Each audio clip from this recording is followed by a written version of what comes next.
Galactic Calendar 4988 after formation of the Galactic Council. Paper on Humanity's First Contact Wars by Pretis Sex. It has been nearly 10 centuries since we, the avian people, hailing from the forest world of Tyrum, first fought the then upstart species known as man. Meat, we called them at the time. Weak is what we considered them. Pathetic is how we saw them. We were wrong.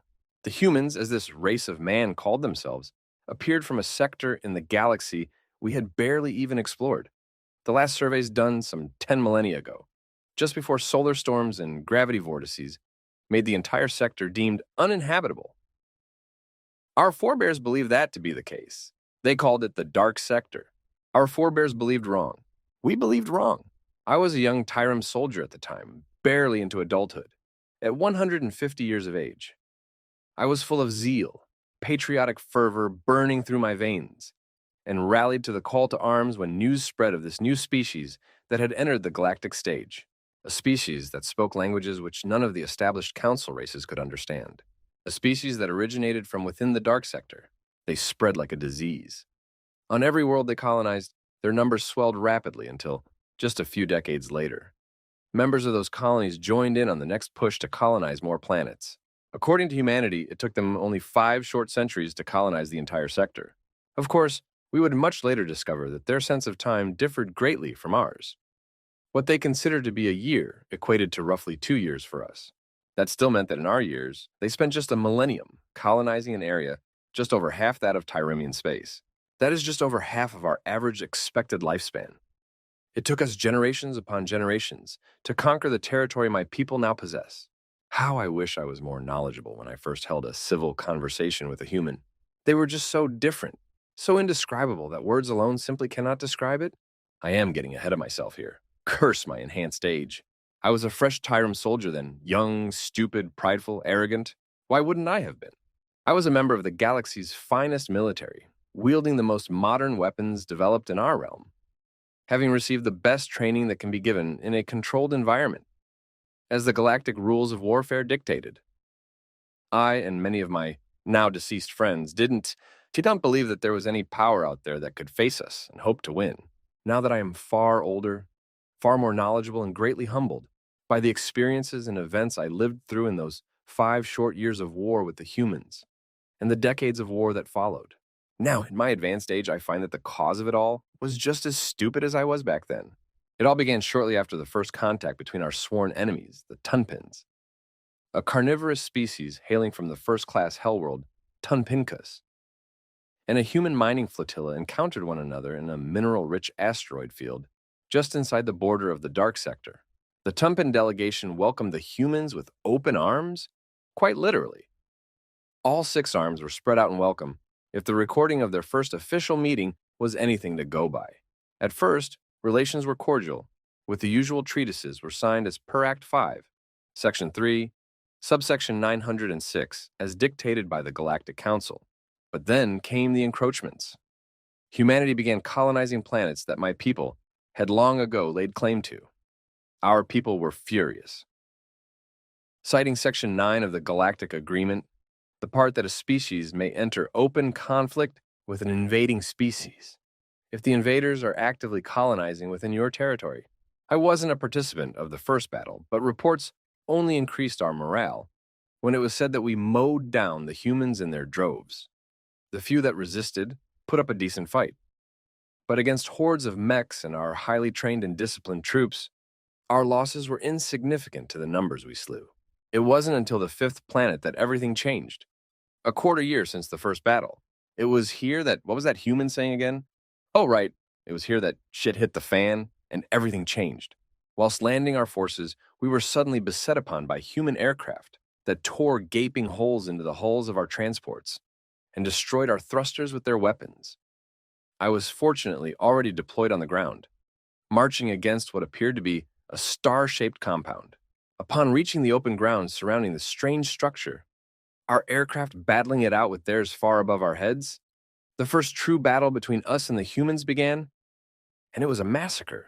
I believe some additional information is required for you reading this written record in the future.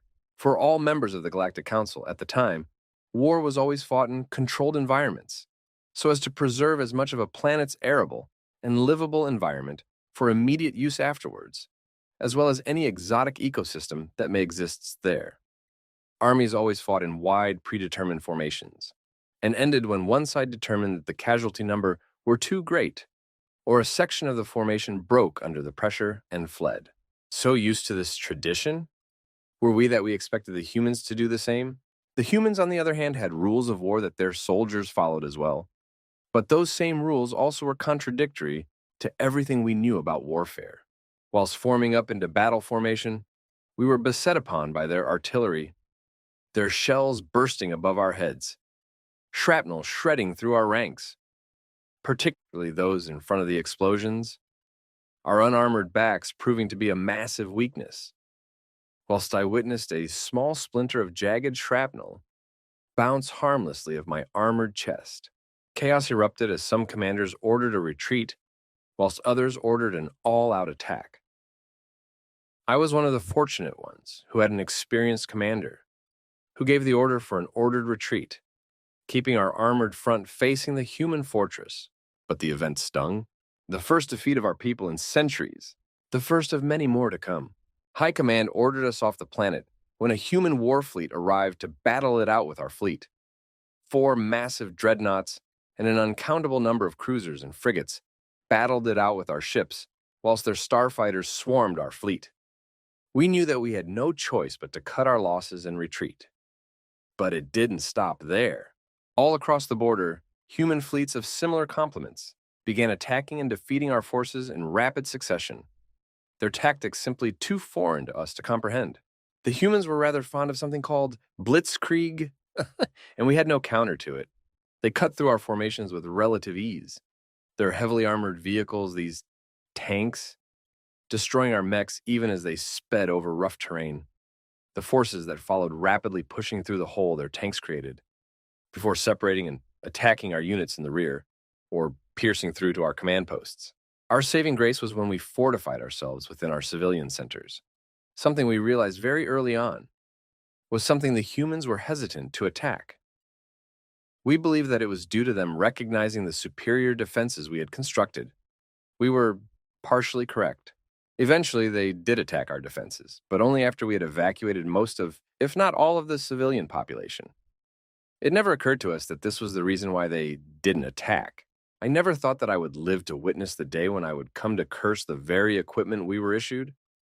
Because whilst they were our greatest strengths over the humans turned that strength into our greatest weakness. Our armor, powerful from the front, left us vulnerable from the sides and rear. Why would we need armor there? The battle was always supposed to be in front of us. Never before since the establishment of the galactic rules of war 3 generations ago had there been a reason to armor our backs. Our weapons, designed for open, long-range engagements, were accurate to within 2 hand widths at 3 long lengths, about 7 kilometers as the humans would measure it. Condensed laser technology at its finest, useless in narrow areas where maneuverability became essential. Our training of standing in formation, firing in formation, and advancing in formation, whilst a solid and sound tactic on a holopad, useless against human rules of war defying warfare. The humans' weapons had a far shorter range than ours, but I can confirm from personal experience, getting shot hurts. The first bullet shattered the armor on my right wing arm. The next one punctured through my feathers and skin of the same limb, emerging out the other side with a spray of my blood, whilst I was sent spinning out of sight. The soldier on my left falling victim to the rest of the bullet barrage. Added to the much shorter nature of their weapons, they could maneuver through the narrow alleyways much more easily than us, flanking us more often than not. And when we thought we had them cornered, they simply threw their horrifying flashbangs or grenades at us, either stunning us or throwing us to the ground from the resulting explosion, if not turning those closest to those horrifying devices into separate body parts. And whilst their infantry was attacking us from behind, their horrifying tanks rolled into view in front of our barricades, bellowing from loudspeakers that we should lay down our weapons and surrender, saying that we would not be harmed. My morale is shattered as my aforementioned wing arm, to which to this day I still bear the scar from when the second of their bullets tore through my flesh. I didn't have the strength in me to continue fighting. I expected a slow and painful death around a fire, watching my flesh be consumed by these invaders, a practice known to employed by the Tunpins. What I instead experienced was one of their medics appear alongside several of ours that had surrendered in earlier engagements, and began tending to my injuries and those of the others who had also surrendered. I was laid on a stretcher and carried out of the city to a white tent with a big red cross painted on it. I would later learn that this was one of their most protected and near sacred sites, a place of healing of all things amongst a group of individuals dedicated to seemingly kill anything that looks dangerous. Fortunately, amongst my fellow prisoners were numerous individuals from my people's healing caste who were drafted to aid in healing our injuries.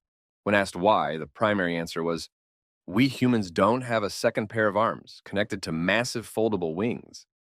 We have no idea where to even start operations here. We are not butchers after all. If they can help us save lives, then they can help us." I spent about half a year as a prisoner of war. It felt like a long vacation. Most of my needs were accounted for. I got daily exercise. I was fed decent food 3 times a day. I underwent regular medical checkups. I was allowed to decorate the prison cell I was held in alongside 3 other so-called POWs. Apart from the fact that we were in a prison, we felt more comfortable than in one of our army barracks. Someone really needed to teach these humans that prisons are supposed to be hell, because this wasn't that. My one cellmate actually stated that the cell was more comfortable than his home. 4 years after the beginning of the war, 2 years since the battle where I was captured and later released to help with the rebuilding effort, our leaders were contacted by the human leadership about ending the war. To this very day, I still don't know why, but the negotiations dragged on for only 1 of our years, a remarkably short time for us to negotiate peace if historical records are anything to go by. In the end, the humans agreed to some very favorable terms in our favor. In return for the release of all prisoners, both ours and theirs, the humans have agreed to remove their presence from our territories, a treaty where both sides provide aid to the affected planets, civilian population, and lastly, both people signed a pact of non-aggression to last for the next human century. I did not know it at the time, but this was just the start to what was to come. Paper on the 12th Tunpin Crusade, 5th Tyrum Tunpin War, by Pretas Zex, following our catastrophic defeat at the hands of the humans, who officially introduced themselves to the galactic community as the Alliance of the 13 Terran Systems and 38 Colonies, or simply as the Terran Alliance, as they preferred to call themselves when not in official or formal meetings. It was concluded that the Tyremian military was no longer the strongest military force in the galaxy. Allow me to give some additional context here. Militaries within the galactic community at that time were scored on several attributes, chiefly amongst them the number of troops, mechs, and machines of war the race could wield, the strength of the weaponry as compared to the race's contemporaries, the number of military victories in simulated battles that were held on a regular basis, the capabilities of our armor to maintain its integrity to our contemporaries, weapons. Additionally, the militaries were given separate scores for their ground forces and their star fleets. Together, the points accumulated to give us a score out of 600. And for several centuries at that time, the Tyremian military had the highest score amongst all the galactic people. The Tunpins came a close second, having been surpassed by us after a decisive battle during the 4th Tyrum Tunpin War, nearly a millennium ago. At the time of the conclusion of humanity's first contact war, we had dropped down to the 5th strongest as we lost nearly half mechs and soldiers. I was released and allowed to return home, a much humbled individual. My younger sister commented that it was as if I had undergone a metamorphosis in personality. Where before I was brash, now I was thoughtful. Where before I would act aggressively, now I was diplomatic. Where before I was eager for action, now I was patient. Where I once was filled with patriotic fire, now those flames had dimmed. Where once I greeted my friends on a daily basis, now I pay my respect at their graves. I spent all about 2 years with my family, teaching at the local school, retelling my admittedly short time fighting with, and later my imprisonment by the humans in the Terran Alliance. Then the news spread. The Tunpin had declared war, using the obscure and mostly forgotten 18th Act of the Galactic Treaty, citing an ancient debt we supposedly owed them, and thus they laid claim to a full quarter of our territory.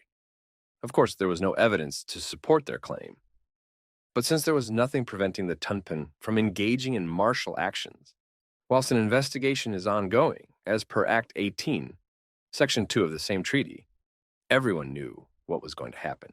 Having grown up within the area of space the Tunpin claimed as theirs, I re-enlisted into the military, this time determined to fight to the bitter end to defend my family, who were now in real danger.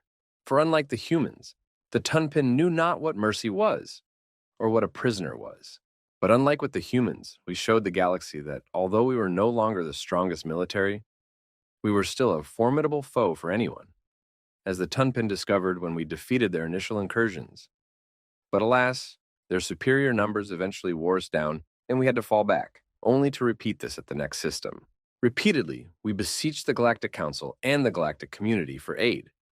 But as per Section 3 of the 18th Act, the Galactic Council was barred from aiding us, though they could aid the Tunpins, and the galactic community at large feared the Tunpins, and thus were hesitant to aid us. Thus we were alone to face our eventual doom at the hands of the vile and traitorous Tunpin, alone to witness the end of our civilization. Unless one of us did something unthinkable. It was during the 5th year of the war that I approached the Tyrum leaders with an idea that just a few months ago would have been considered heretical and would have guaranteed my execution. But by then the situation was dire. I was promoted to be a captain of one of our frigates by then, so I had the means to achieve what I had planned. But even I knew that there was a high likelihood that my mission would end in failure. After all, why would the Terran Alliance come to our aid in our time of strife? The same Terran Alliance with which, just 7 years ago, we had been locked in combat with. We believed them to be allied with the Tunpin, but they were our only hope that we could see. And thus, I gathered up a crew of like-minded individuals, all of whom had also fought the humans just 7 years prior, and had been humbled just as I had been, all of whom followed me willingly, without question. For we had learned one important lesson from the humans during our imprisonment, that there is more to family than just blood ties. For 3 weeks we traveled, eventually reaching the human system of Sol. And there we learned the terrible truth of the humans. Strength. They were Death Worlders. By our initial scans, their homeworld was the highest level of Death World we believed to be capable of supporting such advanced life. They seemingly had evolved for war and had mastered the art of war, if our defeat was anything to go by. But I digress. Upon our arrival, we were greeted with the sight of enormous defense platforms and construction yards that are comparable in size to ours, if not bigger. And from what I could see, at least 10 new dreadnoughts were being constructed, alongside at least 30 smaller craft. And then there were the active warships. They clearly knew we were coming and had deemed us not worth a threat. Thus we were escorted into a docking bay at one of the space stations surrounding the planet. Not long after, we were granted an audience with the human leadership, pleading our case, begging them to renounce their alliance with the Tunpin and aid us. We explained what happened after the end of the First Contact War. We explained that we were abandoned by the galactic community. We explained what the Tunpin had done, their war crimes, as the humans called it. And all the time, the human leaders were silent, listening to us. After finishing our plea, we just stood there for a moment, fearing the worst. Then, one of the humans, a woman with graying hair, spoke up. It seems as though we had been lied to? She spoke in an even, neutral voice, though I caught a hint of anger as well. Several of her fellow leaders agreed with her words, using grunts or comments of affirmation. I believed that they hadn't believed us. I could already see the end of our people flashing before my eyes. Until another human spoke up, speaking words that gave me hope.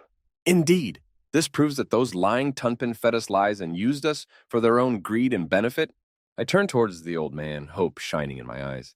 I was further surprised that our entire interaction had been broadcast across Terran space, and I was surprised at the response we received. We came seeking aid from the humans. We got more than we bargained for. We spent a few weeks in the system learning more about the humans, and I was honestly starting to feel bad for the Tunpin, because again, we got more than we bargained for. We learned that humanity, whilst having a history of excessive conflict, almost all of which was in uncontrolled environments, when threatened by an outside threat, they united to form a truly formidable force. We learned that humanity had a moral code far stricter, yet malleable at the same time, than any found within the galactic community. We learned that humans collectively dislike many things, but they learned to live with those things, chief amongst those things being taxes. Having the concept explained to me, I couldn't help but agree. Our economy had a similar system in place. but nowhere near as convoluted or irregular as the humans' system. But there are also a few things they hate with a passion. And one of those is being lied to. Those planets they had colonized that led to the war between our people and theirs?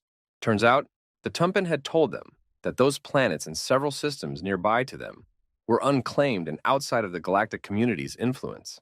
And humans? I don't know what it is about them, but most of them seem to have a tendency to repay their debts. For some reason, they felt as though they owe us for being tricked into taking actions that actively lead to a war, one which they won with ease. So why would they feel indebted to us? I would later find out that many humans felt responsible for the situation my people had found themselves in because of them, because at the time they didn't know better. For whilst I do not remember what I had hoped to bring back with me from my excursion into human territory, but leading a war fleet consisting of its some 20 dreadnoughts, 80 heavy and light cruisers, over 100 frigates, and an equal number of transports, that was most definitely not what I was expecting. And this was just the fleet that the humans' Sol system gave us. There were 12 other systems out there, mobilizing their fleets as well. My frigate arrived out of FTL above my home planet, where one of our demoralized fleets was preparing to make one more stand destined to fail. Upon recognizing my ship's IFF, I was asked if my mission was as much of a failure as many believed it to have been. I can clearly remember the smirk I had on my face as I proudly announced that my mission was a success, stating, "The humans taught me a little saying. It goes, 'Say hello to my little friends.'" I may or may not have understood the true meaning behind it, but the effect was no less spectacular. In the lull that followed, the human fleet arrived. I could hear the cries of shock and fear from the background officers as 7-year-old trauma reared its ugly feathers once more. I immediately tried to calm them when the human admiral sent out a broadcast to all Tyramian ships as well as our people still on the planet below, explaining that this time they were here to help. Just then, a Tunpan fleet arrived out of FTL. And this time, the galaxy at large, thanks to their spectator drones on the fringes of the system, witnessed the horror that was fighting humans. They struck the Tumpan fleet before it could get into formation. The human dreadnoughts, utilizing their powerful cannons to wreak havoc amongst the Tunpan. I never thought I would live to see the day when I felt pity for those accursed creatures. But I did that day. Something I forgot to mention about the human dreadnoughts. Humans love their weapons and pack most of their ships with as many of them as they could fit. Therefore, their dreadnoughts held more cannons than any 2 or 3 of our dreadnoughts combined. I swear, humans are as difficult to understand back then as they are now. Anyway, with help from the Terran Alliance, we managed to reclaim all the territory we lost in the previous 5 years within a single year, mainly thanks to the unconventional tactics of the human soldiers, tactics that my people were becoming very fond of because of how effective they were. Tactics that they taught us as we continued our reclamation. Everything we thought we knew about warfare was put into question as the humans taught us the art of war as they rewrote the galactic rules of war. A year after they arrived to our aid, and the humans suddenly bid us farewell and began an invasion of Tunpan space with 6 war fleets. The rest of the human fleets staying on our border with the Tunpan in case of a flanking maneuver. A campaign that lasted for a short 3 years followed, resulting in widespread destruction to the Tunpan's economy across their territory. In just 11 years, roughly 5.5 years for the humans, I remind you, humanity has brought the 2 strongest military forces to their knees with apparent ease, and this caused what the humans called a domino effect within the galaxy. What followed was a complete collapse in the balance of power in the galactic community, as races who were oppressed by many of the more powerful species erupted in open conflict, vying for independence. We Terem weren't unaffected by this, as we had 3 of those outbreaks, though we managed to avoid any major loss of life by having the humans mediate negotiations between us. And in the meantime, the Galactic Council broke apart as the fires of war and resentment, sparked by a simple first contact between 2 species and the 2 following wars, spread across the galaxy. In the end, it fell to us, the Tyrant people, the humans, and those who have decided to ally themselves with us, to recreate the galactic peace we once enjoyed so long before. We the Tyrant, once the mightiest military in the galaxy, now the ones gathering the races once more into a new council of races. A daunting task, but we weren't afraid, for at that time we had something that no other species from the former galactic community had, because we made the humans to call friends.